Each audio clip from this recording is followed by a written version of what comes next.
Hi, everyone.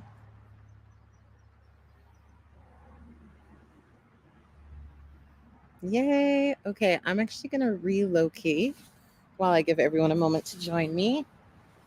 I don't know if you can hear, but there's some cars around. I want y'all to be able to really hear me. I hope everyone is having a great Friday. I am coming to you live from St. Helena's Island. For those of you who don't know, South Carolina, specifically Charleston, South Carolina, was at one time the largest slave port in South Carolina. And I name that just to name and to give context to the energy and the reality of slavery in South Carolina. I know we're talking about heavy things, and I always start these videos with deep breaths, and I think I'm just maybe even a little disoriented today. So let's pause and take our breaths.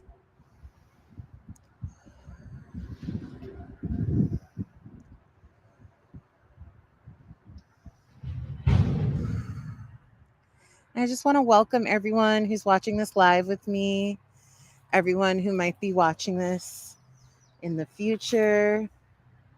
Thank you for being here. This is the tree I'm going to set my computer in front of so that you all can see the coast behind me.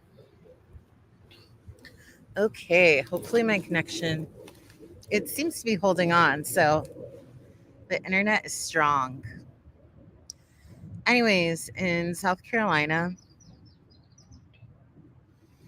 there were a group of people who were enslaved who escaped into these islands off the coast of South Carolina. And I know when we think of coastlines, we just think of the beach, right? There's just the beach.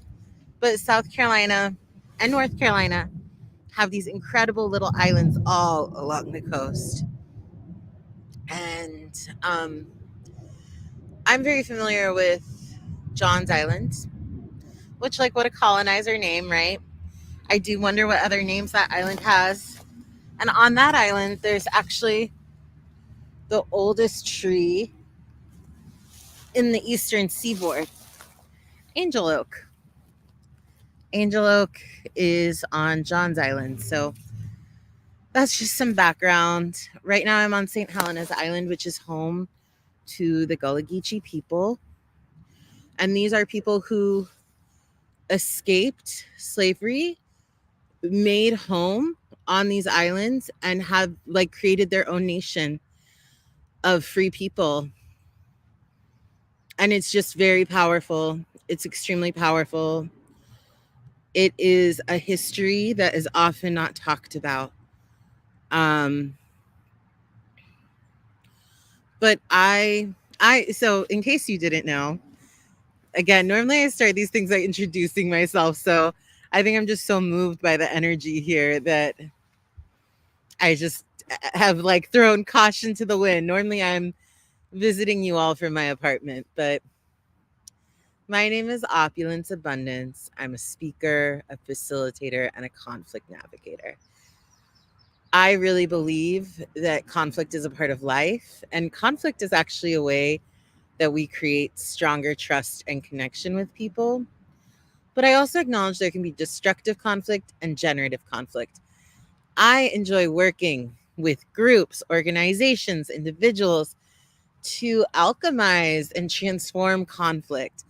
It doesn't always mean that we grow closer, unfortunately, but it does mean that we grow clearer in our values. Sometimes it can mean that we move towards generative conflict. My favorite thing is to offer trainings that create conditions for generative conflict and prevent destructive conflict. That's like what I really enjoy doing. Um, yeah, because sometimes conflict, it oftentimes people wait till it really builds to take a real intervention. And that's unfortunate. It's unfortunate, I think, because rebuilding trust is not something we can do on demand. It can be something we do with dedication, but when there's like a true deep trust breach, it's like for a person to rebuild trust with someone that's harmed them, it would, for that to happen instantaneously, it would require, sometimes it requires people to override their survival instincts. So I think just repair moves on its own timeline and can, there's not a lot of guarantees in, like, it's just very complicated. Prevention, that's why prevention is great, because prevention means that sometimes before the harm happens, we can create boundaries, and that can actually create trust. Ultimately, I will say that the work of conflict navigation and when conflicts find me, it always feels very spiritual. And I feel like what gets worked out is really deep. So that's a little bit about me. And how that ties to me being at St. Helena's is that I'm someone that grew up in South Carolina. It's a really deep part of who I am. Um, and by that, I mean, like, I believe that there's the like, there's what we say and do, and there's like our conscious mind. And then there's a large part of us, we have big subconsciouses, right? And so, hi, Drea, I'm so glad you're here. Anyway, so South Carolina, it is just, it's where I was born. I am not a white person. I am not a black person. I'm South Asian. So there's always this way where I'm like, I'm Southern and I'm South Asian. I'm a little bit of both. And I really feel that in my family too, how my family holds these dual cultures. And a part of what I see and acknowledge in my family is there is the culture, right? There is our culture, our tie to our ancestors, the place where we're from. And then there's also where we live and our relationship to the land that we're on. So I actually want to ask you all to just join me in a land acknowledgement. And we're just going to do this by taking, again, 3 breaths.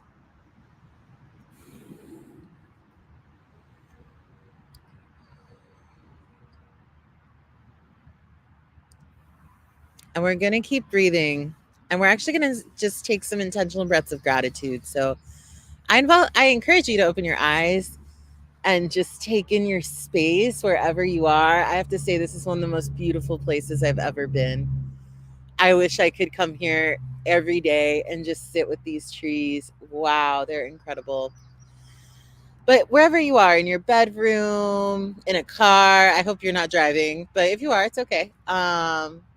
Yeah, just look around and just try and notice something that maybe you see every day, but you don't always acknowledge. Let's just take some breaths of gratitude for this shelter. And let's take some intentional breaths of gratitude for the earth that we are on, wherever that is in the world. Just looking around and being like, wow, this earth is really supporting life. It's supporting the road that cars are driving on. This earth is like probably home to birds and squirrels and other wildlife. It's literally supporting our physical weight all the time. Just giving thanks, taking an intentional breath of gratitude for this earth that we're on. And just acknowledging it is not an accident for us to be on the land that we are on right now. We are here because we are allowed to be here, and just giving thanks. Just acknowledging the relationships between spirit and land are very deep, knowing that we never abandon land and land never abandons us. Just feeling into this relationship.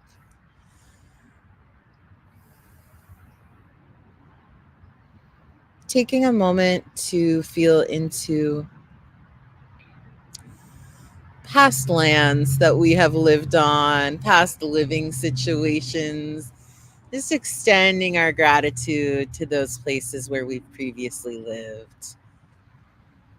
Knowing again, it's not an accident that we ended up somewhere. And oftentimes there's this deeper, unacknowledged relationship between us and like the physical piece of earth that we are on, and just sending gratitude to all those land relationships, extending into our past. We can even extend into our future, offering gratitude to future lands we may live on.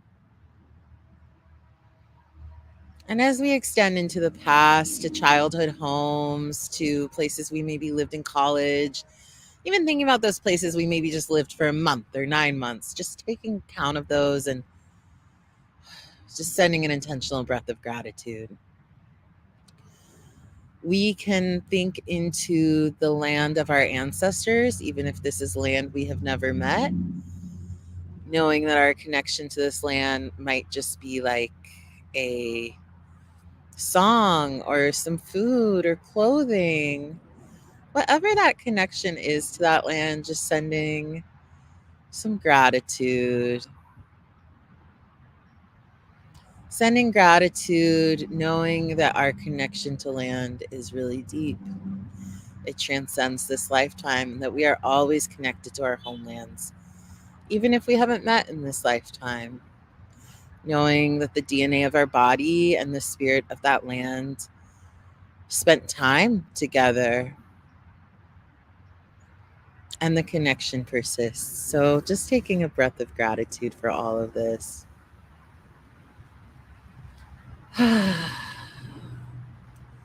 just acknowledging the immense pain and war and suffering that has been inflicted onto other beings on the earth, onto the earth.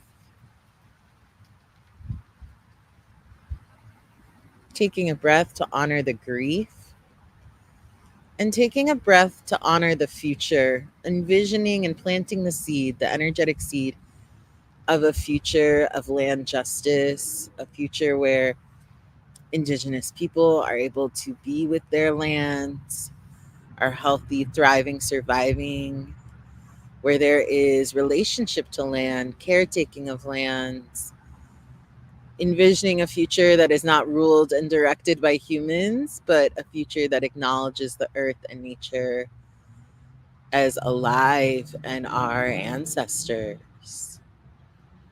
Just taking a breath to seed and envision that future with me.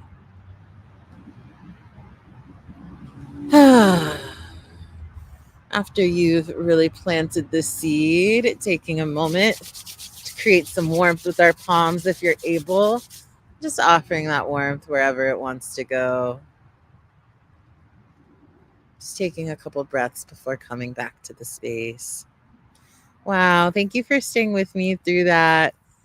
I think it's kind of sweet that I'm able. Hi, welcome. I think it's really sweet that I'm able to do something like a land acknowledgement on LinkedIn. Kind of funny. Hmm. As I go live today, surrounded by trees and the Carolina coast and this incredible history of resistance of the Gullah Geechee people, I am also honestly thinking about the world we are living in. I'm thinking of the incredible violence that is occurring, not just in Palestine, but in the Democratic Republic of the Congo, in Sudan, and in other places on earth, including internally within the US. I am, it's good to take breaths. I kind of have this segment that I haven't introduced to my lives, but I guess now's the time, which is just acknowledgement of war. Um, and it goes hand in hand with acknowledging land. But I think it's so important just to acknowledge that war is happening, that violence is happening. I'm in a trauma training, and one of the things that people talk about that is part of healing trauma is acknowledging the unspoken. That often violence happens in silence, And I think when we speak to cognitive dissonance, it's like, wow, on social media, we might be taking in very intense footage, or we might be made aware of massacres occurring and like very dehumanizing violence happening. And then we like also on our phones we're scrolling, right? And then we're just seeing like ads for Amazon, and it creates a lot of dissonance that can also be painful. Welcome, Geronda. So excited to see you here. So there can be like a dissonance between the suffering we see externally, and then that's like juxtaposed with capitalism, and there can be a non-acknowledgement that like what is happening right now is not normal. It's dehumanizing and it's harmful. I really believe that witnessing violence and violence occurring affects all of us, and that it is extremely painful.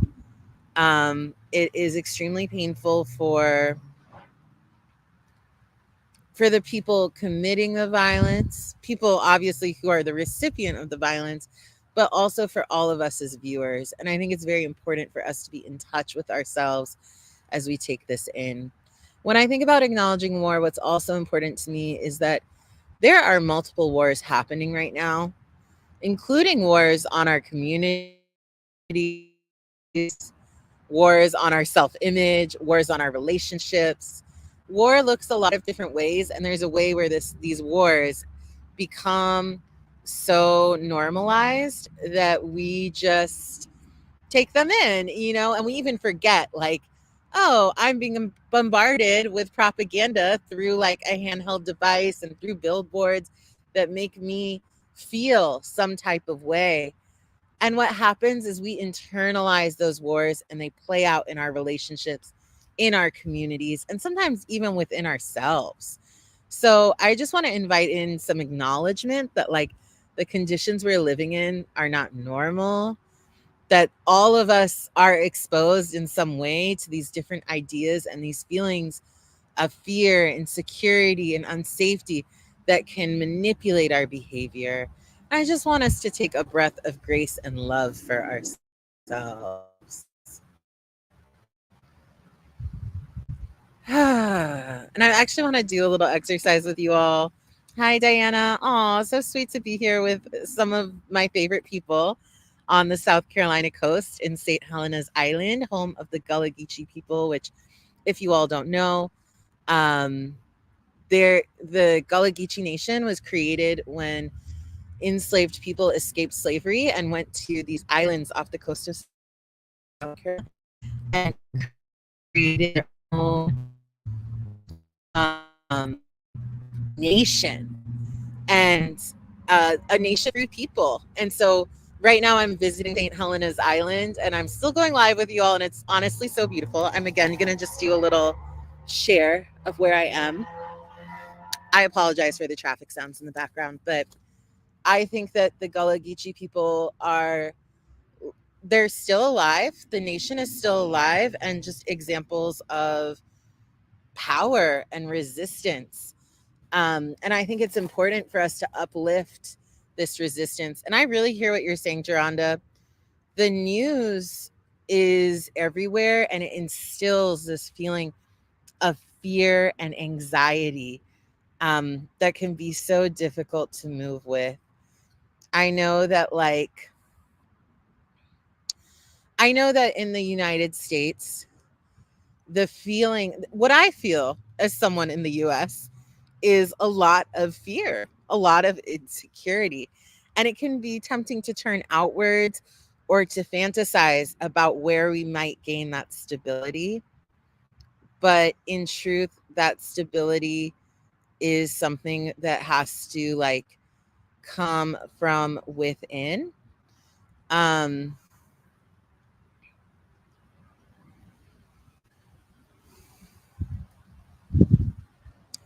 the wind here, you guys. The wind is really beautiful here. But yeah, I really believe our stability and our sense of safety is something that has to come from within us. And it can be tempting to be like, oh, if I just had more money, everything would be different. But what I know, not from having a lot of money, but from research, is that like that's not necessarily true, and that there's a way where um, we have to really be able to find safety and stability within ourselves. Another message that's been really clear to me is that capitalism tricks us into sometimes thinking like if we could just buy this one thing, um, everything would be better. And capitalism also tricks us into giving all our time and energy in pursuit of money, when the truth is that there's so many gifts to be found with each other. And leaning into that culture of mutual aid is so, so important. So, kind of in that spirit, I just want to remind us to reach out to each other. And I also want to guide us through this thing called a community hug. So, if you're able, and just do this activity to within your ability, but we're going to reach to the sky, gathering all the wisdom and love that is available to us from the sky, tapping into and receiving from space the energy of infinite possibility, tapping into the energy of the heavens, of purity, joy, angels, just allowing all that energy to come in. And when I say angels, guys, I'm just saying, like, thinking of those golden faced little cherubs, okay? Like, or whatever that idea of angelic is, just allow yourself to receive it. Love, safety, sky daddy, whatever it is. Okay, I'm being so silly today. And then we're going to reach to the earth. I love doing this outside. I can feel the physical earth with me, but just reaching into roots, the energy of groundedness, of love, primordial waters, reaching into the earth and into the wisdom of our roots, of mycelium, of the unseen, the hidden, reaching into the earth, into the energy of seedlings that are rooting and getting ready to sprout, hidden reserves, aquifers, just letting ourselves receive all that medicine and love. And then we're going to reach into the past. We're going to throw our arms behind us and just reach behind into the past, calling in lessons and love from the past. And then we're going to reach into the future, into Generation Alpha, also an energy of infinite possibility, allowing ourselves to just like receive all the medicine and love from the future. And then we're going to reach out to each other. Okay, we're going to spread our arms through the ether into each other's Zoom squares, even though we're not on Zoom. We're just going to reach out to all our homies who are on this earth with us right now, who are present with us right now, and just receive that love and goodwill we have towards each other. And then we're going to bring it in to a self hug. And we're just really going to hold ourselves. And just take some breaths here. Thank you for joining me for that community hug. And thank you for joining me as I am live from St. Helena's Island and just speaking to this history of resistance. I think the history of the Gullah Geechee people escaping to this sea island, creating their own nation, I think about the seeds and the grains that people carried with them. I just think about the resilience and the hope and the trust and like the real skills people maybe channeled, learned, developed, already knew to create the possibility of a separate nation in a foreign land, like the courage to escape and to run away. And I'm really empowered and moved by these histories of resilience. I want to speak to two more things before I end this live, which is one, I want to speak to the self immolation that occurred um, in honor of the Palestinian people. I'm just going to repeat what you all maybe have been taking in online. I don't know, but someone did set themselves on fire in protest of the Palestinian genocide. I think that is a very, I know that the media is portraying this as potentially an act of mental instability. But I am from, I am a student of Buddhism, and this is a this practice of setting oneself on fire is tied to a history of resistance and protest. It is a holy act. And so I just want to acknowledge that this happened, acknowledge that it can be overwhelming, but also acknowledge how powerful it is.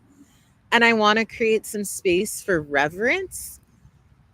Just because when I witness a human make a choice like that, I feel an extraordinary amount of courage, discipline, and reverence for just for that act, for the belief, for that person's belief and devotion to endure something like setting oneself on fire while being fully mindful of it, making the choice, setting affairs in order, and going through with it to make a statement in an effort to awaken all of us.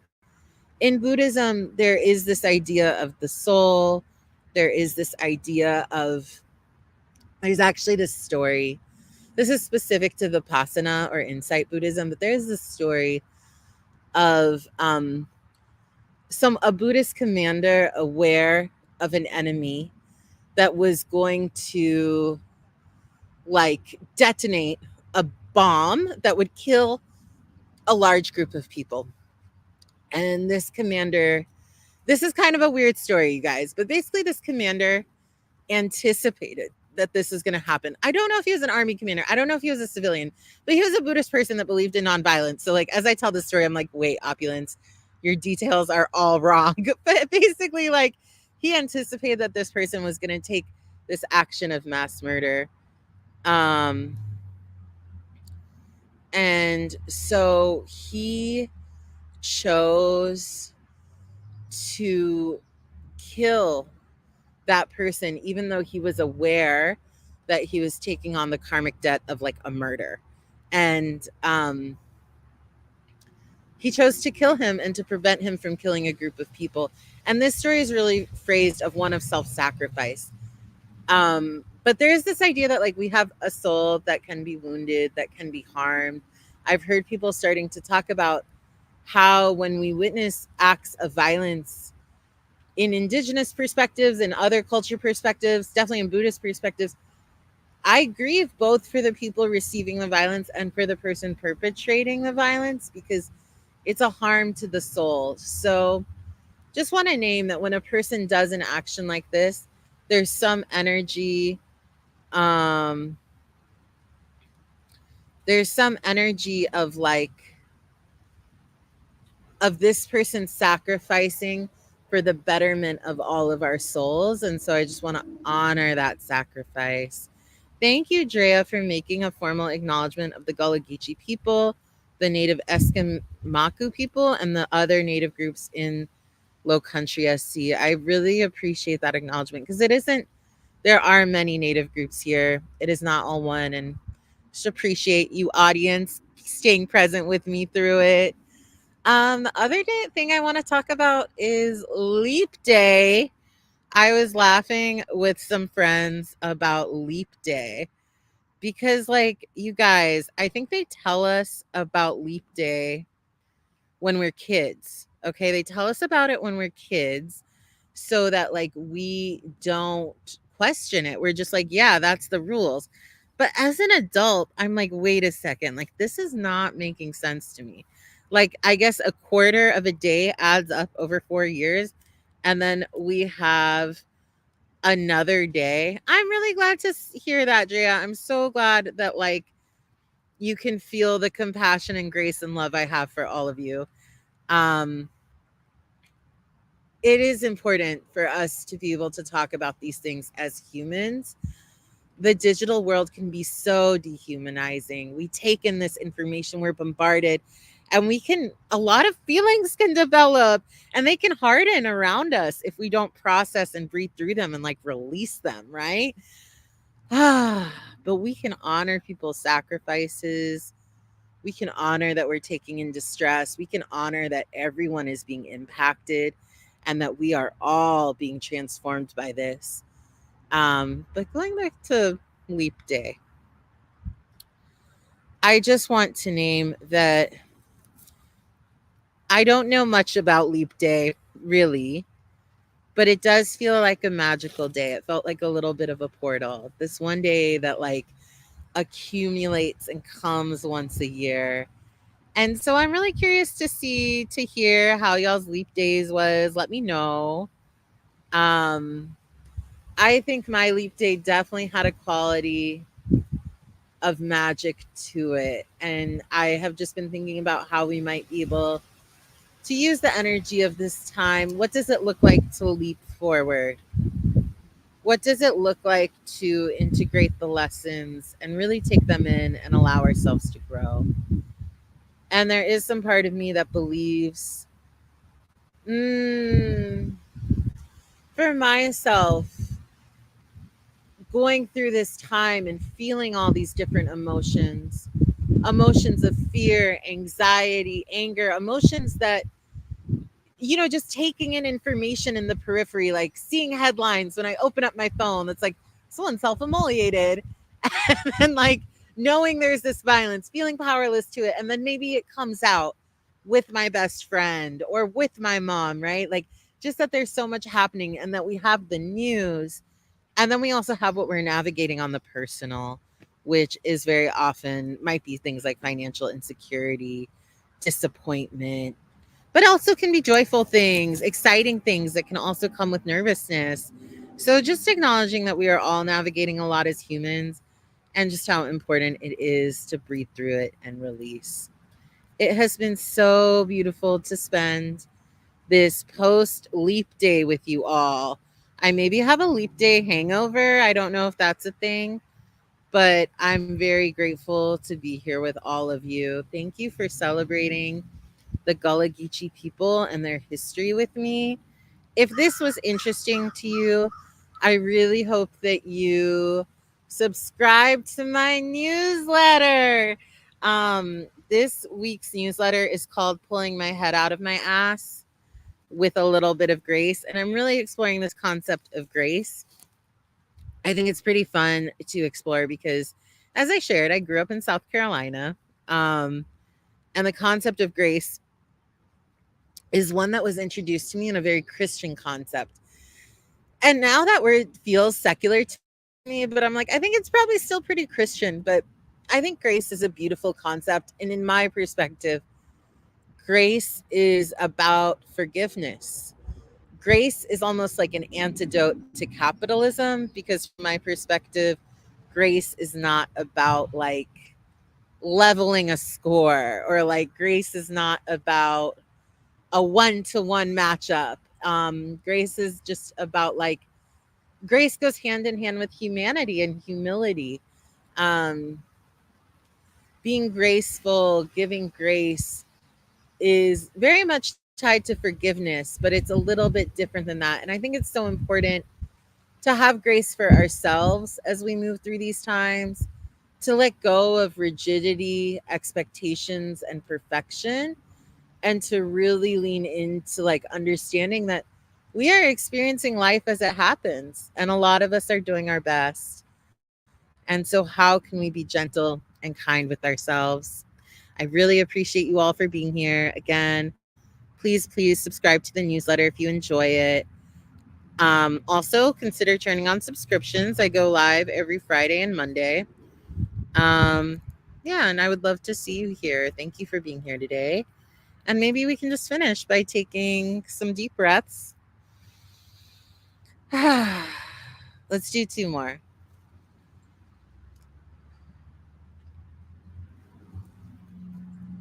Let's rub those hands and just offer them back to yourself. Okay, I look forward to seeing you all.